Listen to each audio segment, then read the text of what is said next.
Hello everyone, दोस्तों आप सभी का स्वागत है हमारे इस चैनल पर दो OMR शीट पर। यहाँ हम जनरल साइंस MCQ सीरीज़ लेके आए हैं। यहाँ पर चैप्टर यूनिट एंड मेजरमेंट, पहले फिजिक्स का पहले दो वीडियो में फिजिक्स का चैप्टर यूनिट एंड मेजरमेंट पहला चैप्टर जो होता है, कोई किसी भी जनरल साइंस का जो किताब उठा लीजिएगा उसमें मिल जाएगा। तो यूनिट एंड मेजरमेंट का ये है वीडियो नंबर 3, जिसमें हमने टॉपिक रखा है एरर्स इन मेजरमेंट। मतलब कुछ मेजरमेंट के वक्त जो एरर आता है, जो गलती होती है, उसके बारे में कुछ क्वेश्चन यहाँ पर हम करेंगे। तो चलिए देखते हैं।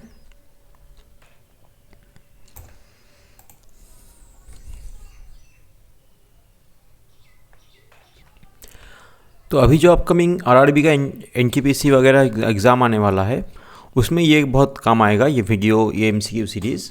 ठीक है।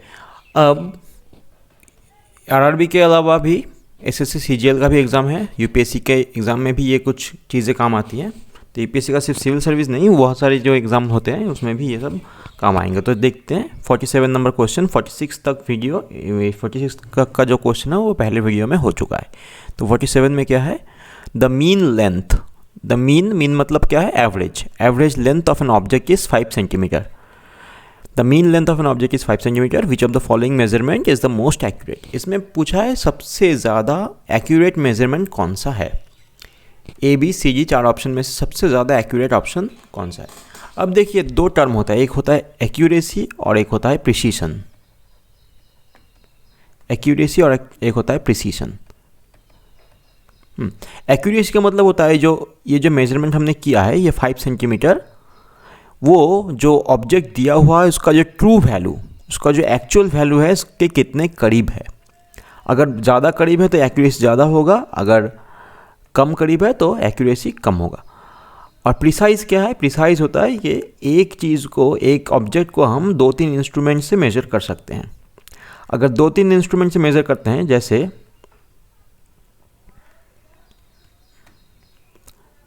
मान लीजिए एक स्केल हो गया नॉर्मल स्केल और एक वर्नियर कैलिपर्स। तो नॉर्मल स्केल से मेज़र करने से हम सिर्फ 1 मिलीमीटर तक ही मेज़र कर सकते हैं, लेकिन वर्नियर कैलिपर्स में हम 0.1 मिलीमीटर तक भी मेज़र कर सकते हैं। तो इसमें जितना ज़्यादा बारीकी से मेज़र होगा उसको हम प्रिसाइज कहेंगे, और जितना करीब होगा ट्रू वैल्यू के उतना हम उसको एक्यूरेट मानेंगे। तो यहाँ पर देखते हैं एक्यूरेट कौन सा है। तो ये है 4.9, यह है 4.805, 5.25, 5.4। अब सबसे करीब कौन सा है इसमें, 5 सेंटीमीटर, मतलब सबसे कम एरर किस में है। 5 सेंटीमीटर से 4.9 माइनस करेंगे तो मिलेगा 0.1। ऐसे ही ये जो माइनस करेंगे तो 3-4 वैल्यू आएंगे, तो सब वैल्यू एरर जो होगा, सबसे कम एरर होगा 4.9 में, क्योंकि ये सबसे करीब है किसके, 5 सेंटीमीटर के। अब तो इसका आंसर तो हो गया ए ऑप्शन हो गया इसका आंसर। लेकिन यहाँ पर देखिए और 3 जो वैल्यूज़ हैं, इन 3 वैल्यूज़ में डेसिमल के बाद सबसे ज़्यादा डिजिट किस में है। देखिए यहाँ पर डेसिमल के बाद 1 डिजिट है, यहाँ पर डेसिमल के बाद 2 डिजिट, यहाँ पर 1 डिजिट, यहाँ पर 3 डिजिट। अगर यहाँ पर एक क्वेश्चन दिया होता कि सबसे प्रिसाइज मेजरमेंट कौन सा है, सबसे प्रिसाइज मतलब सबसे बारीकी से कौन सा मेज़र किया हुआ है, तो हम इसको B मान के चलते, क्योंकि यहाँ पर देखिए डेसिमल के बाद 3 डिजिट है। हाँ, ये बहुत माइन्यूट इसमें डिटेल्स है। 4 डेसिमल के बाद 3 डिजिट मतलब ये 1000 ऑर्डर तक गया है। तो ये इसमें बहुत ज़्यादा डिटेल्स है, इसलिए इसको हम मोस्ट प्रिसाइज मानते हैं, लेकिन ये इसका आंसर ए होगा, मोस्ट प्रिसाइज मेजरमेंट ये। ठीक है, नेक्स्ट क्वेश्चन में चलते हैं। 48, the magnitude of the difference between the individual measurement and the true value of the quantity. मतलब किसी ने आगे से एक, मान लीजिए इसी ऑब्जेक्ट को, इसका ट्रू वैल्यू ये जो है ये गिवन होता है। ये जो हम मेज़र करने के लिए एक्सपेरिमेंटल लेबोरेटरी में जब मेज़र करते हैं किसी ऑब्जेक्ट का, कोई फिजिकल क्वांटिटी मेज़र करते हैं, तो एक वैल्यू उसमें गिवन होता है जो प्रोवाइड किया जाता है, और एक वैल्यू आता है मेज़रमेंट के बाद। अब जो मेज़रमेंट के बाद आता है वो इंडिविजुअल टू इंडिविजुअल डिफ़र करता है, लेकिन जो ट्रू वैल्यू है वो एक ही वैल्यू वो गिवन होता है। तो इंडिविजुअल वैल्यू और ट्रू वैल्यू, इन दोनों में जो अंतर है, डिफरेंस, इसको हम क्या कहेंगे, तो इसको हम कहेंगे एरर। लेकिन कौन सा एरर, यहाँ पर देखिए ABCD 4 एरर हैं। Absolute error, percentage error, relative error और ट्रू एरर। देखिए दोस्तों ट्रू एरर का कोई मतलब होता नहीं है, जस्ट ऐसे ही ऑप्शन दिया हुआ है। तो यहाँ पर जो आंसर होगा वो एब्सोल्यूट एरर होगा। अब एब्सोल्यूट एरर जितना कम होता है, एब्सोल्यूट एरर अगर कम करेंगे तो एक्यूरेसी कम कर सकते हैं, अगर तो एक्यूरेसी ज़्यादा होता है। एब्सोल्यूट एरर जितना कम होता है एक्यूरेसी उतना ज़्यादा होता है। अच्छा, परसेंटेज एरर क्या है? मान लीजिए ये वैल्यू आया 5 सेंटीमीटर। अच्छा, ये जब लेंथ है ये 5 सेंटीमीटर, ये ट्रू वैल्यू, ये है ट्रू वैल्यू, और ये जो 4.9 है ये है मेजर्ड वैल्यू, इसका मेजरमेंट हुआ है, ये वैल्यू मेजरमेंट के बाद आया है 4.9। तो अब यहाँ पर देखिए 4.9 क्या है मेजरमेंट के बाद, और ट्रू वैल्यू क्या है 5। तो एरर कितना हो गया? -0.1। ये माइनस या प्लस कोई भी हो, ये एरर तो एरर ही होता है। अब इस एरर को, इसको हम कहते हैं एब्सोल्यूट एरर, जो ए ऑप्शन में दिया हुआ है एब्सोल्यूट एरर। अब इस एब्सोल्यूट एरर को अगर 0.1, इस एब्सोल्यूट एरर का अगर ट्रू वैल्यू से मेजर्ड वैल्यू से डिवाइड कर दें। मेजर्ड वैल्यू कौन सा है? 4.9। मान लीजिए 4.9 हमने यहाँ से पिक किया है, तो मेजर्ड वैल्यू 4.9 अगर है तो absolute error divided by measured value is called relative error, relative error. और इसको अगर हम 100 से मल्टीप्लाई कर दें तो यही आ जाएगा परसेंटेज एरर। तो ये हो गया मोटा मोटा कंसेप्ट, परसेंटेज एरर कहते हैं। ठीक है, तो यहाँ पर हमने रिलेटिव एरर कौन सा देख लिया, परसेंटेज एरर देख लिया, एब्सोल्यूट एरर भी देख लिया, और ट्रू वैल्यू और मैग्नीट्यूड का भी डिफरेंस हमने देख लिया, जिसको हम कहते हैं एब्सोल्यूट एरर। नेक्स्ट क्वेश्चन क्या है? 49। Random error. Random error can be eliminated bye. Random error को हम कैसे एलिमिनेट कर सकते हैं? देखिए, रैंडम एरर का कोई जनरल कॉज नहीं होता। ठीक है, तो जनरल कॉज नहीं होता, केयरफुल ऑब्जर्वेशन से हम रैंडम एरर को एलिमिनेट नहीं कर सकते, और एक से ज़्यादा इंस्ट्रूमेंट भी अगर यूज़ कर ले तो भी रैंडम एरर कम नहीं होगा, क्योंकि जितना इंस्ट्रूमेंट हम यूज़ करेंगे और जितना ज़्यादा हम इंस्ट्रूमेंट चेंज करेंगे उतना एरर बढ़ जाएगा। तो एक ही इंस्ट्रूमेंट से अगर किसी ऑब्जेक्ट का कोई फिजिकल क्वांटिटी मेजर करना हो तो हम क्या करेंगे, उसका बहुत सारा ऑब्जर्वेशंस लेंगे। देखिए, taking large number of observations and there mean, उसके बाद हम उसका मीन करेंगे। तो ये जो ट्रू वैल्यू जो होता है, ये ट्रू वैल्यू मतलब क्या है? जो गिवन वैल्यू होता है, जो वैल्यू गिवन दिया हुआ होता है वैल्यू, वो वैल्यू हमें कैसे मिलता है? ट्रू वैल्यू के ज़्यादा करीब हम जा नहीं सकते। अगर जाना पड़ेगा तो हमें क्या करना पड़ेगा? इनफाइनाइट नंबर ऑफ ऑब्जर्वेशन लेने पड़ेंगे। इनफाइनाइट नंबर ऑफ ऑब्जर्वेशन मतलब समेशन करना पड़ेगा i = 1 से इनफाइनाइट तक ऑब्जर्वेशंस के। ठीक है, वैल्यूज़ मान लीजिए उसका एक वैल्यू है a, तो ai, उसके बाद उसको इनफाइनाइट नंबर n से डिवाइड करना पड़ेगा। मान लीजिए n है टेंस टू इन्फिनिटी, बहुत सारा, तो लार्ज नंबर ऑफ ऑब्जर्वेशंस लेके उसके बाद अगर हम उसका एवरेज निकालें तो ट्रू वैल्यू के सबसे करीब मिलता है। सबसे करीब फिलहाल मतलब इनफैक्ट वो ट्रू वैल्यू के इक्वल हो जाता है।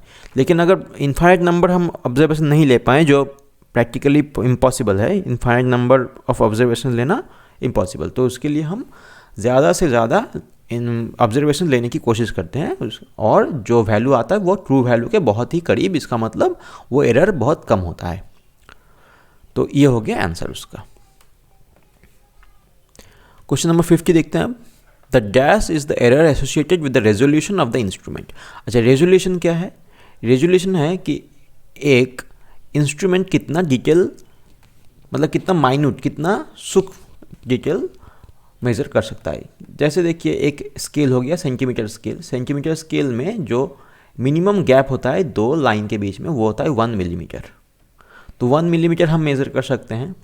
जैसे वैसे ही वर्नियर कैलिपर से हम 1.1 मिलीमीटर मेज़र कर सकते हैं, इससे ज़्यादा, इससे कम तो नहीं होगा। और जो स्क्रू गेज होता है उसमें हम 0.005 भी मेज़र कर सकते हैं, 0.5 मिलीमीटर। तो ऐसे ही चलता है। तो रेजोल्यूशन मतलब जिससे जो मिनिमम मेजरमेंट उस इंस्ट्रूमेंट से हम कर सकते हैं, उसको हम बोलते हैं रेजोल्यूशन। तो रेजोल्यूशन के लिए जो एरर होता है उसको हम कहते हैं लीस्ट काउंट। ये लीस्ट काउंट वही है जो लीस्ट काउंट जो है, ये लीस्ट काउंट, ये देखिए यहाँ पर क्वेश्चन नंबर 51 में उसका डेफिनेशन दिया हुआ है। तो क्वेश्चन नंबर 51 हम पढ़ेंगे, क्या है, the smallest value that can be measured by the measuring instrument. तो एक मेजरिंग इंस्ट्रूमेंट से सबसे कम मेजरमेंट कितना लिया जा सकता है उसको हम कहते हैं लीस्ट काउंट। एक्यूरेसी प्रेसिजन हमने बता दिया। पैरालेक्स है कि मान लीजिए हमने यहाँ पर एक स्केल रखा है, स्केल का थोड़ा थिकनेस है, अगर स्केल का थोड़ा अगर ज़्यादा थिकनेस हो गया तो यहाँ पर मान लीजिए एक लाइन है और जो एक ऑब्जेक्ट है ये लाइन में ऐसे आ रहा है, लेकिन हम अगर पास से देखें, थोड़ा एंगल करके देखें, तो ये जो हमारा लाइन ऑफ साइट होगा ये क्या होगा, ऐसे जाएगा, फिर यहाँ पर कनेक्ट होगा, ये लाइन ऑफ साइट यहाँ पर ख़त्म होगा। तो इसमें थोड़ा एरर आ जाता है अगर पास से देखें। अगर परपेंडिकुलरली देखें, जहाँ पर ये लाइन, दोनों लाइन मीट होते हैं, अगर परपेंडिकुलर ऊपर से देखें तो पता चलेगा कि ये दोनों लाइन एक ही लाइन में है ये, लेकिन अगर पास से देखें तो वो थोड़ा लाइन, एक लाइन थोड़ा डिस्टेंस नज़र आता है, इसको हम कहते हैं पैरालेक्स एरर। ठीक है। 52, विच of the following is not a systematic error. देखिए सिस्टमेटिक एरर कौन सा नहीं है, personal error, imperfection, instrumental error, ये सारे सिस्टमेटिक एरर्स हैं। तो नन ऑफ दिस यहाँ पर आंसर हो गया। इसके बाद 53, the dash is a measure of how close the measured value is to the true value of the quantity. तो ट्रू वैल्यू, ट्रू और मेजर्ड वैल्यू में जितना कम डिफरेंस होता है उतना एरर कम होता है, और जितना डिफरेंस कम होता है जिसको जो मेजर्ड वैल्यू है उतना उसका एक्यूरेसी उतना ज़्यादा होता है। तो हमने अभी बोला कि जितना ज़्यादा मेजरमेंट ले सकते हैं उससे ज़्यादा क्या होगा, ट्रू वैल्यू के पास जा सकते हैं हम। तो ट्रू वैल्यू के जितने पास जाएंगे उतना एक्यूरेसी बढ़ता है, तो ये इसको हम बोलेंगे accuracy. Question number 54, when two quantities are divided the relative error in the result is given by। दो क्वांटिटी को हम अगर डिवाइड करते हैं, मान लीजिए कि हम वेलोसिटी या स्पीड मेज़र कर रहे हैं, वेलोसिटी या फिर स्पीड, ऑल्दो वेलोसिटी जो है ये वेक्टर है, स्पीड स्केलर है, लेकिन हम जब मेजरमेंट करेंगे तो हम इसको एक ही फुटिंग में रखते हैं। तो वेलोसिटी और स्पीड का फॉर्मूला जो है वो है distance by time, distance by time. अब एक इसको हम ए बोलते हैं, इसको बी बोलते हैं।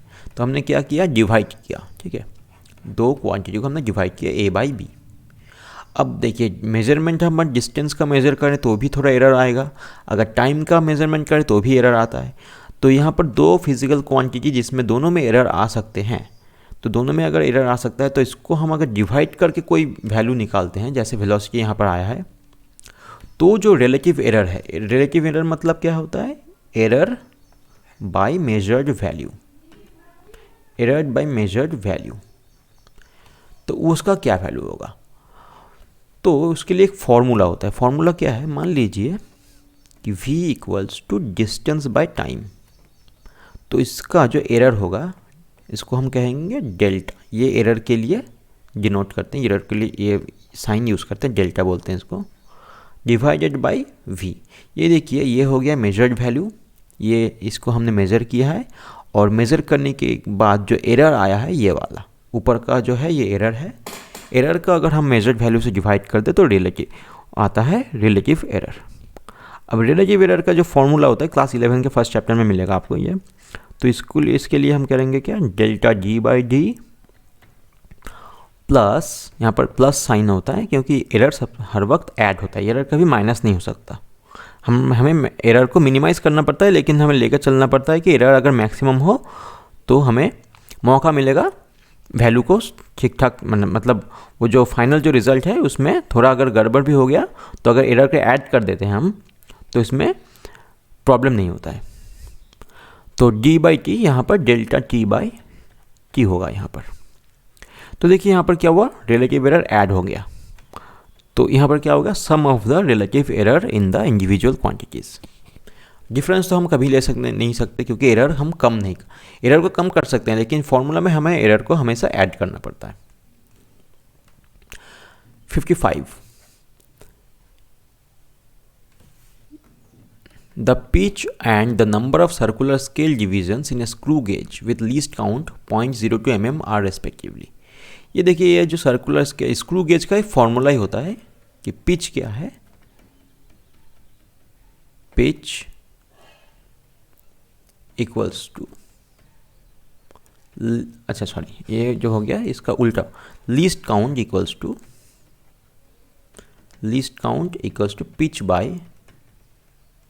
Pitch divided by circular scale divisions, circular division. अब लीस्ट काउंट यहाँ पर क्या दिया हुआ है, 0.02, तो हम यहाँ पर देखते हैं 0.02 इक्वल्स टू पिच के लिए यहाँ पर देखिए हमें वैल्यूज निकालने पड़ेंगे ऐसे कि कौन सा ऑप्शन ये पहले वाला नंबर से दूसरे वाले नंबर को डिवाइड करेंगे तो 0.02 आएगा। तो ये देखिए 1/5 यहाँ पर 0.2 आता है, यहाँ पर 1/1 नहीं आएगा, 0.5/100 ये भी नहीं होगा, 0.5/5 ये 1 हो जाएगा। तो एक ऐसा ही ऑप्शन जो 2 लेके आ रहा है वो है ए ऑप्शन, 1 डिवाइडेड बाई 50। 1/5 करेंगे तो क्या होगा 0.2 और 1/50 तो 0.02। 56 विच of the following is the most accurate. यहाँ पर देखिए सब जो है वो सभी 200 मीटर में है, 200 मीटर सबको मल्टीप्लाई करेंगे तो 200 मीटर ही आएगा, लेकिन 200 के बाद एक डेसिमल है और डेसिमल के बाद एक 0 है, और यहाँ पर क्या है 0.2, यहाँ पर 20, यहाँ पर 2। तो इस केसेस में जहाँ पर सारे वैल्यूज़ सेम दिए हुए हैं, हमें मोस्ट एक्यूरेट अगर निकालना हो तो हमें देखना पड़ेगा सिग्निफिकेंट फिगर्स का नंबर क्या है, how many significant figures are there in each measurement. सबसे ज़्यादा जहाँ पर सिग्निफिकेंट फिगर होगा वो वाला वैल्यू हम यहाँ पर लेंगे। तो यहाँ पर 200.0 में सिग्निफिकेंट फिगर्स का नंबर है। यहाँ पर देखिए सिग्निफिकेंट फिगर्स शुरू ही होता है नॉन ज़ीरो डिजिट से। सिग्निफिकेंट फिगर कभी ज़ीरो से स्टार्ट नहीं हो सकता, नॉन ज़ीरो डिजिट से ही स्टार्ट करना पड़ेगा। तो यहाँ पर नॉन ज़ीरो डिजिट पहला क्या है 2 के बाद 0, उसके बाद 0, उसके बाद डेसिमल के बाद 0।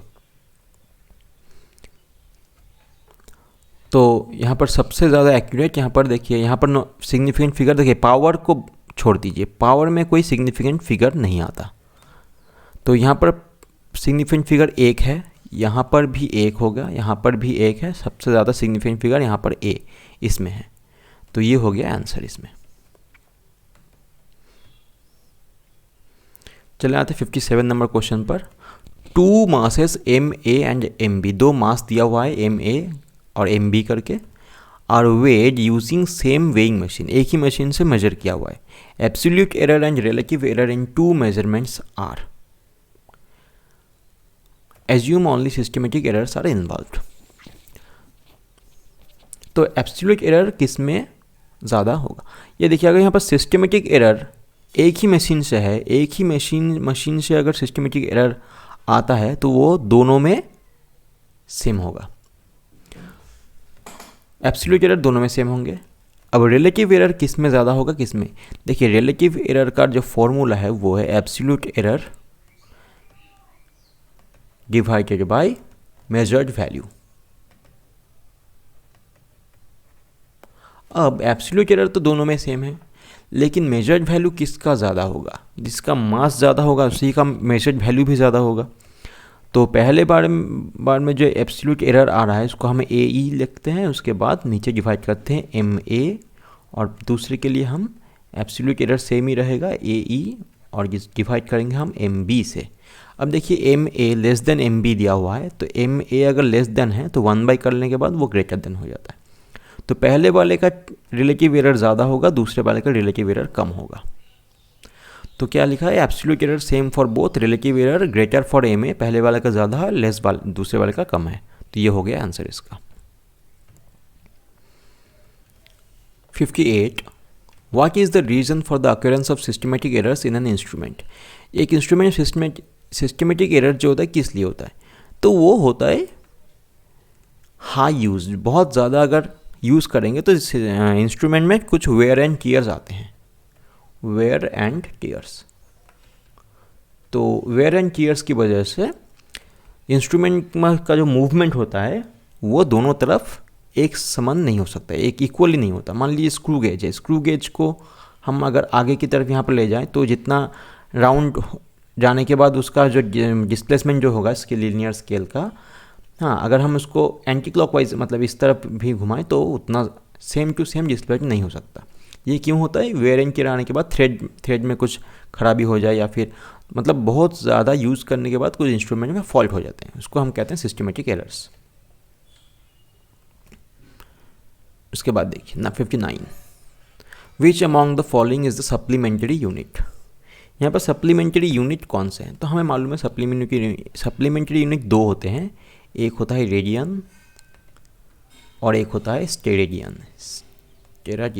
ठीक है, रेडियन किसका यूनिट है? रेडियन हो गया एंगल का ऐसा यूनिट, और स्टेरेडियन किसका हो गया? सॉलिड एंगल का, सॉलिड एंगल। तो यहाँ पर जो होगा सॉलिड एंगल होगा इसका आंसर। यहाँ पर सॉलिड एंगल का यूनिट क्या है? स्टेरेडियन, ये भी हो गया 60। उसके बाद 61, the magnitude of any physical quantity, तीन ऑप्शंस है, तो depends on the method of measurement, is more in the SI system than in the CGS system, is inversely proportional to the fundamental units of mass, length and time। ये देखिए, ये बहुत अच्छा question है। यहाँ पर ये बोलते हैं एक फिजिकल क्वांटिटी का जो मैग्नीट्यूड, मान लीजिए एक डिस्टेंस है ए से लेकर बी तक का डिस्टेंस, मेथड क्या यूज़ कर रहे हैं उसके ऊपर ये जो डिस्टेंस है उसका मैग्नीट्यूड डिपेंड नहीं करना चाहिए। क्यों? हाँ, एरर अलग अलग आ सकते हैं, ये ठीक है, लेकिन जो मतलब मेजर्ड वैल्यू है वो लेकिन अलग नहीं आना चाहिए। क्योंकि मान लीजिए ए से लेकर बी तक का डिस्टेंस को हमने दो हिस्सों में डिवाइड कर दिया, ये सी है, तो हम ये भी कह सकते हैं ए सी प्लस सी बी, या फिर ए बी डायरेक्ट बोल सकते हैं। तो मेथड चेंज हो गया, हम मेजरिंग टेप लेकर मेज़र कर सकते हैं या फिर दूसरे वही में कोई और मेथड से भी मेज़र कर सकते हैं। तो इसका जो ए बी तो कैसे भी करके ए बी जो डिस्टेंस है वो हर से मतलब मेथड में सेम ही आना चाहिए, तो ये तो नहीं हो गया। ये देखिए B, more in the SI system than in the CGS system, ये भी नहीं हो सकता, क्योंकि हर वक्त एसआई सिस्टम में अगर देखिए मैग्नीट्यूड का यूनिट एसआई सिस्टम में यूनिट एक होता है, सीजीएस में अलग यूनिट होता है। लेकिन हमें मालूम है एक है, जनरली क्या होता है, एसआई सिस्टम का यूनिट ज़्यादा बड़ा होता है और सीजीएस सिस्टम का यूनिट छोटा होता है। तो जनरली जो होगा, अगर मान लीजिए 1 किलोमीटर डिस्टेंस है, तो इस किलोमीटर में जो नंबर आ रहा है वो हो रहा है 1, लेकिन अगर इसी को हम किलोमीटर को हम कर दें मीटर में कन्वर्ट, तो इसके साथ जो नंबर मल्टीप्लाई होगा वो हो गया 100। लेकिन दिखा तो सिर्फ एक ही डिस्टेंस को हो रहा है ना, एक ही डिस्टेंस, वो 1000 होगा ये, 1000 metre is equals to 1 kilometre. यहाँ पर 1 है, यहाँ पर क्या है 1000, तो 1 और 1000 में मैग्नीट्यूड का डिफरेंस तो है, लेकिन ये डिस्टेंस सेम है। अब ये क्या है सी वाला, तो ये मोड तो यहाँ पर देखिए एसआई में मोड थोड़ी ना हुआ, यहाँ पर एसआई में तो कम हो गया, एसआई में तो 1 और यहाँ पर सीजीएस में 1000 हो गया, तो यहाँ पर सीजीएस में ही ज़्यादा है। सीजीएस में ये मतलब अगर हम अच्छे से ये मान लीजिए ऐसे कि एसआई का यूनिट क्या है मीटर और सीजीएस का सेंटीमीटर। अब मान लीजिए 1 मीटर है और इसी इज इक्वल टू 100 सेंटीमीटर है। सेंटीमीटर सीजीएस में जो नंबर है वो 100 है, मीटर में जो नंबर है 1 है, तो यहाँ पर एसआई का नंबर तो कम हो गया, यहाँ पर सीजीएस का नंबर ज़्यादा हो गया, इसलिए, लेकिन डिस्टेंस दोनों सेम है। तो यहाँ पर mode in the SI system हर वक्त हम नहीं कह सकते। सी के लिए देखते हैं क्या है, ये वाला सही होगा। देखिए कैसे, inversely proportional to the unit fundamental units of mass, length and time. तो फंडामेंटल यूनिट में हम क्या है यहाँ पर देखिए, फंडामेंटल यूनिट में हम एम मीटर ले रहे हैं, यहाँ पर फंडामेंटल यूनिट में सेंटीमीटर ले रहे हैं। अगर मीटर ले रहे हैं तो ये 1 हो गया, अगर सेंटीमीटर ले रहे हैं तो 100 हो गया। तो मतलब क्या है, यूनिट जितना इंक्रीज, यूनिट जैसे चेंज होगा उसके उल्टा चेंज होगा, क्योंकि 1 मीटर में 100 सेंटीमीटर होता है, इसलिए मीटर यूनिट जो होता है, मीटर का जो यूनिट है वो बड़ा है सेंटीमीटर से। लेकिन मीटर में जो नंबर आता है यहाँ पर, मतलब एक ही पर्टिकुलर डिस्टेंस के लिए मीटर में जो नंबर असाइन हुआ है वो 1 हुआ है और सेंटीमीटर में 100 हुआ है। तो इससे हम कह सकते हैं कि इन्वर्सली प्रोपोर्शनल है, क्योंकि यूनिट अगर बड़ा हो जाए तो उसके लिए नंबर छोटा हो जाता है। इसका जो फॉर्मूला है वो है ये n1u1 इक्वल्स टू n2u2। तो ये हो गया छोटा यूनिट, मान लीजिए इसको बड़ा यूनिट। तो छोटा यूनिट में जैसे एक और एग्जांपल देते हैं हम, 1 इंच इक्वल्स 2.54 सेंटीमीटर। देखिए अब इंच का लेंथ अगर लेंगे हम, इंच तो बड़ा लेंथ है, सेंटीमीटर छोटा लेंथ है, लेकिन किसी ऑब्जेक्ट का लेंथ मेज़र करना हो तो इंच में अगर करेंगे तो इसके लिए नंबर छोटा हो जाएगा, एन का जो वैल्यू वो छोटा होगा, और सेंटीमीटर में करेंगे तो वो बड़ा होगा। ऐसे ही मिलीमीटर में करेंगे तो मिलीमीटर में 254 आ जाएगा यहाँ पर मिलीमीटर। तो मिलीमीटर और छोटा यूनिट हो गया, इसके लिए नंबर और बड़ा हो गया, क्योंकि जो दोनों पॉइंट का डिस्टेंस वो तो सेम रहना चाहिए ना, इसीलिए। तो inversely proportional to the fundamental units of mass, length and time. तो ये हो गया आंसर। 62 क्या है? Temperature can be expressed as derived quantity in terms of any of the following. Temperature अगर हम मेज़र करेंगे तो उसका जो वैल्यू आएगा, तो टेम्परेचर का जो यूनिट हम लेंगे, जैसे मान लीजिए degree Celsius, degree Fahrenheit, kelvin और भी जो हैं, तो ये एक डिराइव्ड क्वांटिटी है। डिराइव्ड मतलब जो फंडामेंटल 7 फंडामेंटल क्वांटिटी एसआई में हम मानते हैं, उसके कॉम्बिनेशन में ये डिराइव यूनिट आते हैं। तो टेम्परेचर क्या है? टेम्परेचर के लिए लेंथ और मास से टेम्परेचर नहीं आ सकता, मास एंड टाइम से भी टेम्परेचर नहीं आता है, लेंथ, मास और टाइम से भी या फिर इसके कोई कॉम्बिनेशन से भी हम टेम्परेचर को नहीं ला सकते, इसलिए ये हो गया none of the above. Actually temperature एक फंडामेंटल क्वांटिटी है। टेम्परेचर जो है, टेम्परेचर इज अ फंडामेंटल, ये फंडामेंटल है एसआई में, यही फंडामेंटल है। इसके लिए हम यूज़ करते हैं थीटा, ये साइन हम यूज़ करते हैं, ठीक है। इसलिए इसको हम ये मैकेनिक्स का जो कुछ यूनिट्स हैं, लेंथ, मास, टाइम, इसके ज़रिए हम इसको मेज़र नहीं कर सकते या फिर नहीं ला सकते, क्योंकि ये एक फंडामेंटल हो गया। 63 universal time is based on. Universal time किसके बेसिस पर है? ये है rotation of the earth on its axis. इसका आंसर यही है।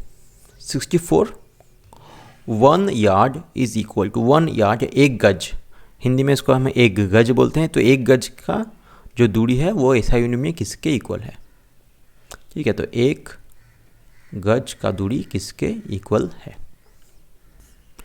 तो एक गज जो है ये 0.9144 मीटर के है।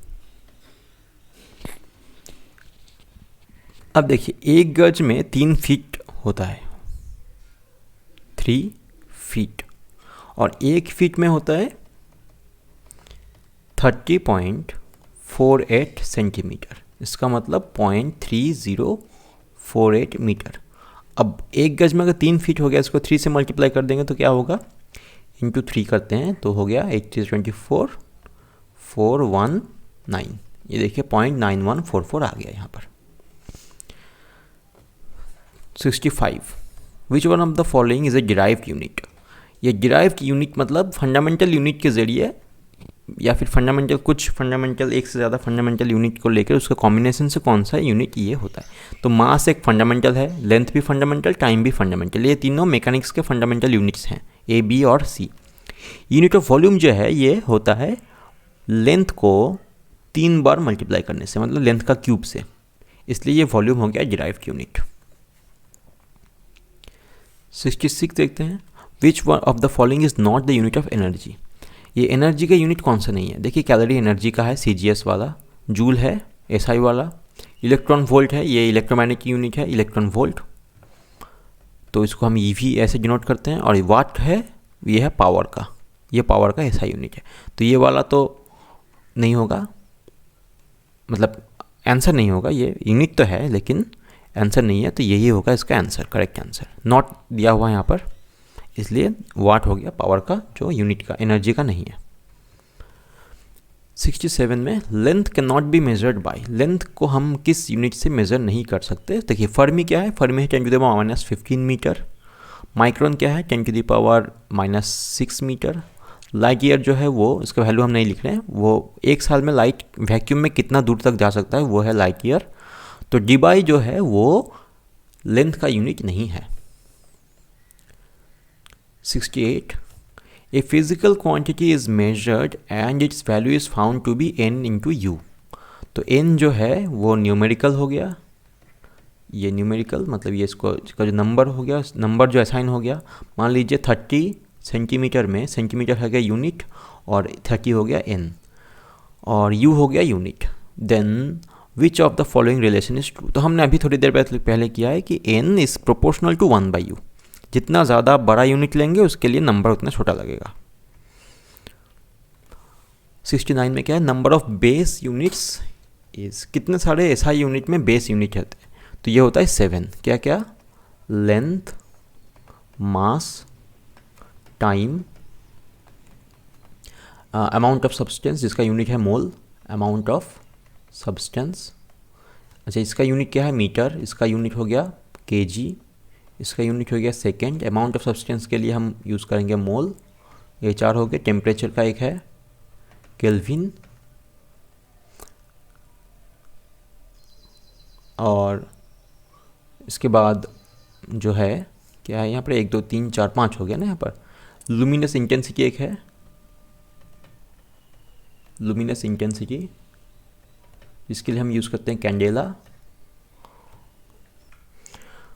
तो देखिए यहाँ पर कितने सारे हो गए, ये है केमिस्ट्री में, ये जो है थर्मोडायनेमिक्स में आ जाता है, ये तीनों मैकेनिक्स में आ जाते हैं।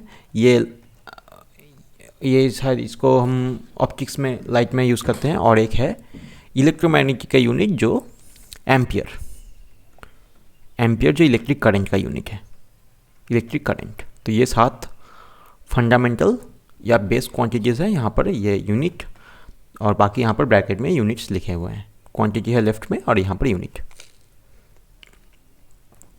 70 क्या है, which does not has the same unit as others. Same unit यहाँ पर मतलब यहाँ पर ऑड वन, कौन सा अलग है, 4 ऑप्शन में से 3 में से कौन सा अलग है ये देखना पड़ेगा। वाट सेकेंड, ये एनर्जी का हो गया। किलोवाट आवर, ये भी एनर्जी का। जूल सेकेंड, अच्छा ईवी तो एनर्जी का। जूल सेकेंड में जूल सिर्फ एनर्जी का है, सेकेंड मल्टीप्लाई करेंगे तो कुछ और आ जाएगा, तो वो आ जाएगा एंगुलर मोमेंटम। तो यहाँ पर डी हो गया यूनिट नॉट सेम, क्योंकि ये तीनों सेम है एनर्जी के, और ये हो गया angular momentum, angular momentum. 71 which of the following system of units is not based on units of mass, length and time alone. तो देखिए मास, लेंथ और टाइम, यहीं पर देखिए ये 3 जो लेटर्स हैं MKS, CGS और FPS, ये तीनों मास रेस्पेक्टिवली, मास, ये लेंथ और टाइम, इन तीनों को डिनोट करते हैं। जैसे ये मास मीटर, ये लेंथ का हो गया मीटर, ये किलोग्राम, ये सेकंड, ये सेंटीमीटर लेंथ का, ये ग्राम मास का, सेकंड टाइम का। फुट, ये भी लेंथ का, ये पाउंड मास का और सेकंड टाइम का। तो SI में 7 बेस यूनिट्स होते हैं, जो मास, लेंथ और टाइम के अलावा भी 4 एक्स्ट्रा यूनिट यहाँ पर SI में इंक्लूड किया गया है। 72 विच of the following is dimensionally correct. Dimensionally correct यहाँ पर कौन सा होगा, तो देखिए प्रेशर होता है एनर्जी पर, प्रेशर यहाँ पर देखिए 4 है प्रेशर। तो प्रेशर के साथ एनर्जी अगर रिलेट करें तो प्रेशर का 2 फार्मूला निकल के आता है, एक pressure equals to force by area होता है एक, और अगर फोर्स से हम डिस्टेंस मल्टीप्लाई कर दे तो यहाँ पर एनर्जी, और एरिया से डिस्टेंस मल्टीप्लाई कर दे तो वॉल्यूम। तो एनर्जी बाय वॉल्यूम भी एक यूनिट होता है। ये 2 यूनिट, मतलब ये दोनों 2 तरफ से आ सकते हैं इसको प्रेशर के लिए। तो फोर्स पर यूनिट एरिया तो अगर यहाँ पर देखते हैं तो है नहीं, ठीक है। मोमेंटम पर यूनिट, देखिए ये मोमेंटम पर यूनिट टाइम, ये फोर्स हो गया, लेकिन ये पर यूनिट वॉल्यूम है, तो ये तो होगा नहीं। प्रेशर मतलब एनर्जी पर यूनिट वॉल्यूम, तो मतलब यही आंसर है ये। 73 क्या है, which of the following statement are correct. Quantities having same dimension can be added. अगर 2 क्वांटिटी का सेम डायमेंशन है तो उसको हम ऐड कर सकते हैं। कैसा ये हो सकता है, देखते हैं। मान लीजिए 1 किलोग्राम राइस और 1 किलोग्राम पोटैटो हम ऐड कर सकते हैं। देखिए राइस के साथ पोटैटो तो ऐड ऐसे होता नहीं है, लेकिन हम अगर बोलें कि उस बैग में टोटल मास कितना हो गया तो 1 kg + 1 kg 2 kg हो गया। तो ऐड तो हो गया, ये सेम डायमेंशन है, ऐड हो गया, ये हो सकता है। B, quantities having same dimension can not be multiplied. तो क्या हम सेकेंड से सेकेंड को मल्टीप्लाई नहीं कर सकते हैं? ज़रूर कर सकते हैं। जैसे लेंथ से लेंथ को मल्टीप्लाई करेंगे तो एरिया आ जाएगा, तो सेम डायमेंशन का मल्टीप्लाई भी कर सकते हैं। तो ये क्या हो गया? गलत। ये देखिए, quantities having same dimension can not भी कैन नॉट लिखा है कि हम मल्टीप्लाई नहीं कर सकते, लेकिन हम कर तो सकते हैं। अगर सेम भी नहीं भी हुआ तो भी हम मल्टीप्लाई कर सकते हैं। मल्टीप्लाई देखिए, सेम या फिर डिफरेंट, डायमेंशन अगर अलग भी हो तो मल्टीप्लाई या डिवाइड दोनों चलता है, चाहे मल्टीप्लाई हो और डिवाइड हो, ये दोनों हो सकते हैं। लेकिन अगर डिफरेंट हो गया, सेम हो गया तो ऐड या सब्ट्रैक्ट तो हो जाएगा, लेकिन डिफरेंट से डिफरेंट अगर डायमेंशन हो तो इसमें सम या फिर सब्ट्रैक्शन हम नहीं कर सकते हैं। माइनस या प्लस नहीं होता यहाँ पर, ये नहीं होता।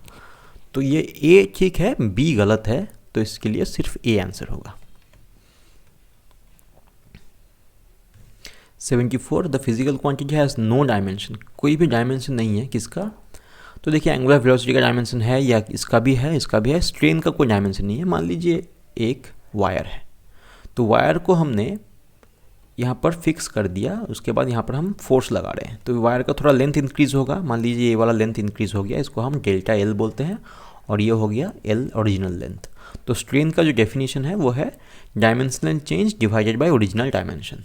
तो देखिए, चेंज जो है इसका भी यूनिट मीटर होगा, और जो इनिशियल डायमेंशन था उसका भी यूनिट मीटर होगा। मीटर मीटर कैंसिल हो गया, स्ट्रेन का कोई डायमेंशन नहीं होता है। 75 में क्या है? Given that speed v speed, r radius and g is the acceleration, कौन सा डायमेंशन लेस है? तो इसके लिए आपको जाना पड़ेगा एक फ्रिक्शन चैप्टर में, फ्रिक्शन क्लास 11 का जो चैप्टर है, न्यूटन्स लॉ ऑफ मोशन के बाद फ्रिक्शन आता है, उसमें है tan theta equals to v square by R G. ये फॉर्मूला किसका है? मान लीजिए कोई साइकिलिस्ट एक कर्व रोड पे टर्निंग ले रहा हो ऐसे, तो टर्निंग लेने से क्या होता है, वो वर्टिकल से थोड़ा इस तरफ क्या होता है, वो थोड़ा टिल्ट हो जाता है। तो टिल्ट अगर थीटा एंगल में हो गया तो tan थीटा का वैल्यू ये आता है। तो वी स्क्वायर, अगर देखिए V square by R G में tan थीटा, लेकिन tan थीटा तो एक नंबर है, ये सिर्फ एक नंबर। तो tan थीटा जो है V square by R G, वो उसका कोई डायमेंशन नहीं है। तो 75 का ऑप्शन हो गया ए। तो बस यही था क्वेश्चन। जो पहले मैंने बोला था कि 46 क्वेश्चन है, लेकिन मुझे लगा कुछ और क्वेश्चन भी कराने चाहिए, इसलिए हमने एक और मतलब वीडियो लेकर आए यहाँ पर, और 75 क्वेश्चन हमने कर दिए यहाँ पर। तो अब फिर मुलाकात होगी नेक्स्ट वीडियो में, जिसमें हम मोशन का क्वेश्चंस डिस्कस करेंगे।